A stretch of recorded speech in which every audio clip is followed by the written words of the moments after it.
नमस्कार सबैलाई। फेरि म इमिस सम्बन्धी तपाईँलाई लिएर आएको छु। आज म देखाउँदैछु तपाईँले आफ्नो विद्यालयबाट कुनै टिचर ट्रान्सफर भयो भने त्यसलाई कसरी हामीले ट्रान्सफर गर्नुपर्छ। अब इमिसबाटै ट्रान्सफर गर्नुपर्ने हुन्छ।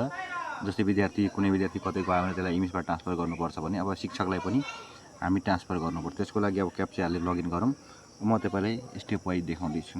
यो क्याप्चा अघि पनि मैले भनेको थिएँ, यो क्याप्चा जस्तो स्मल क्यापिटल दुईटै लिन्छ। यहाँ लगइन भइसकेको छ। अब तपाईँले यहाँ टिचरमा जानु। अब कुन टिचर ट्रान्सफर हुनुभएको छ त्यहाँ टिचरमा जानु। अब यहाँ टिचरमा आइसकेपछि यहाँ जेनरल र लेभलमा सेलेक्ट गरेर एकैचोटि लोडमा क्लिक गर्नु। लोडमा क्लिक गरेपछि तपाईँले यहाँ हेर्न सक्नुहुन्छ टिचरको डिटेलहरू आयो। अब कुन टिचरलाई तपाईँले ट्रान्सफर गर्न खोज्नु भएको हो त्यो टिचर यहाँ एक्सनमा जानु। यहाँ हेर्न सक्नुहुन्छ एक्सनमा जानु। एक्सनमा गएपछि अब यो टिचर यहाँ छैन भने यहाँ ट्रान्सफर गर्नुपर्छ। अहिले नट इन स्कुल गर्न पनि मिल्दैन, तपाईँले ट्रान्सफर गर्नुपर्छ। ट्रान्सफरमा जानु। अब ट्रान्सफरमा जानु भने यहाँ यस्तो ड्यासबोर्ड खुल्छ।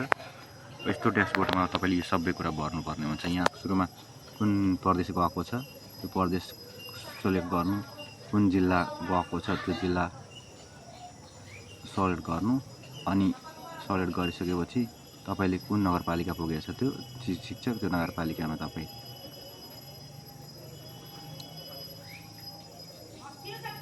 म एउटा तपाईँलाई देखाउँदैछु। यहाँ राजगढी देखाउँदैछु। अब यहाँ लोड गर्नु। लोड गरिसकेपछि यहाँ तपाईँको अब कुन स्कुल हो, यो स्कुलको जस्तै विद्यार्थीले ट्रान्सफर गर्ने बेला आउँछ उस्तै यहाँ स्कुलहरूको इमिस कोडहरू आउँछ है। अब एउटा यो स्कुलमा ट्रान्सफर भएको जस्तो यसरी सेकेन्ड स्कुलमा ट्रान्सफर भएको छ यसो चिन्नु।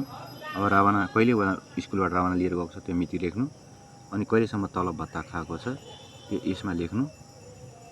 अनि यो रावना लेखेपछि यहाँ ट्रान्सफर छ, तलब हेर्नु, यो ट्रान्सफर छ, यो ट्रान्सफर गरिदिनुपर्छ। ट्रान्सफर गरिसकेपछि अब उसको स्कुल यहाँबाट नट इन स्कुल भइहाल्छ। अनि उता के हुन्छ त अर्को स्कुलमा त्यो पुगिहाल्छ।